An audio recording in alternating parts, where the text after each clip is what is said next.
Saat yodo ijorra keenya jirra kam jirtan kabintoota daawwattoota Oromiyaa Miidiyaa Niitwork OMN irraa oduu ijoo sa'aatii kanaaf qabannee dhiyaanne isinitti himnaan Muhammad Fantaalleetiin.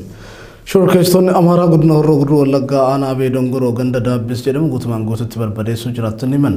Jiraattonni Oromiyaa Miidiyaa Niitworkitti himanitti haleellaan kan raawwatame halkan walakkaadhaaf.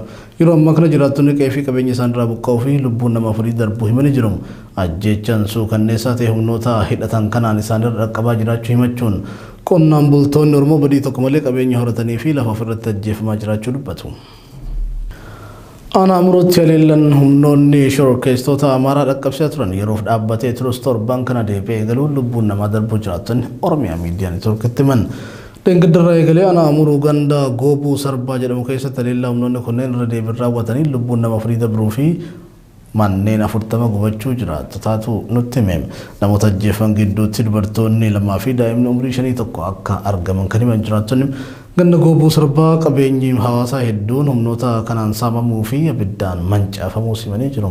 Ganda Goobuu Sarbaa keessatti qofa beelladoonni 500 tilmaamaan saamamuu fi midhaan callaa hedduun abiddaan gubachuu kan himan jiraattonni gandicha yeroo ammaa kana bakka qubsumaa dhabuun rakkoo hamaa keessatti kufanii jiraachuu dubbatu. Godina Shawaa Kibba Lixaa ammayyaattiidhaan humnoota mootummaatiin hawaasa nagaa irratti raawwatamaa jiru. Ammaatee jiru jiraattonni humnoonni tikaa bilxiginnaa magaalaa xiqqoo Qotaa jedhamtu keessatti bulchiinsa magaalattii wajjin ta'uun qeerroowwan naannichaa hedduuman hidhaatti guuraa jiraachuu odeeffannoon Oromiyaa Miidiyaa Niitwork dhaqqabe ni mul'isa.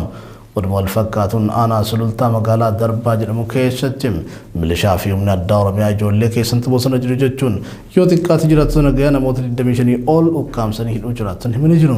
Hidhaa wal fakkaatan kutaalee Oromiyaa garagaraatti bifa hamaan gaggeeffamaa jiraachuus jiraattonni ibsanii jiru. Godina Harargee Lixaa aanaa Odaa Bultumitti namoonni nagaa hidhamaa jiraachuun ibsame. Araddaa Miidhagduu jedhamtu keessatti namoonni 5 kaleessaa hidhamuu jiraattotatu Oromiyaa Miidiyaa Niitworkitti hime. Waraana Bilisummaa Oromoo hidhata qabdu jedhamuun namoonni nagaa hiraarfamaa jiru jedhan. Tibba kana Waraanni Bilisummaa Oromoo humnoota mootummaatti tarkaanfii fudhachuu hordofeeti. Humnooti mootummaa namoota nagaa hiraarsaa kan jiran. Torban kana keessa namoonni nagaa 3 humnoota mootummaatiin naannichatti ajjeefamuunis ni yaadatama.